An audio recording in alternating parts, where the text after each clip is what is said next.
31 मार्च 2026 पूर्वरु आपण जदि यही फाइनेंशियल चेकलिस्ट न करंती ताले पछरे निश्चय पश्चाताप करेंगे। तो चलंतु ये फाइनेंशियल चेकलिस्ट कौन गोटे बाय गोटे देखिया। पॉइंट नंबर 1 होची tax saving proofs section 80C 80D insurance ELSS जोटा कि equity linked saving schemes PF समस्तर प्रूफ को रेडी रखंतु नहले एक्स्ट्रा टैक्स कटिबो।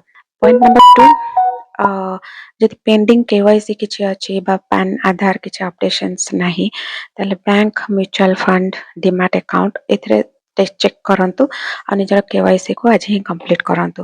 पैन आ आधार मिसमैच थिले तुरंत ताकू सटीक करि नियंतु।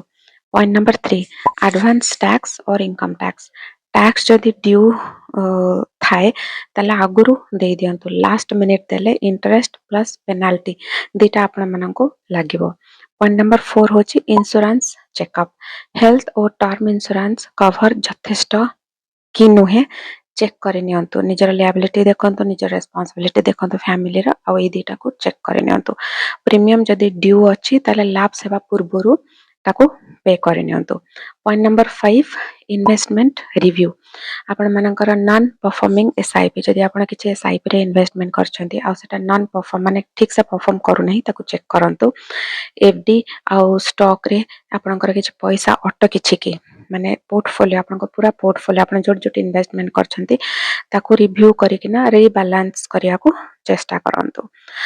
तापरे हला अनक्लेम्ड मनी चेक एरा गोटे जस्ट गोटे टिप्स मो दउची ऑलरेडी आगर भी कहिची जदि आपनकर डॉर्मेंट बैंक अकाउंट अछि माने जो बैंक अकाउंट इनएक्टिव अछि बहुत वर्ष धरि किना आपण मानकर ओल्ड एफडी अछि आपण भूली जाइछंती थरे चेक करनियंतु। पीएफ डिविडेंड जहां भी आपण भूली जाइछंती आ थरे चेष्टा करंतु सब कागज पत्र देखिया पई किना आ सेथिरे कोन टंका जदि अछि ताले सेटा चेक करनियंतु।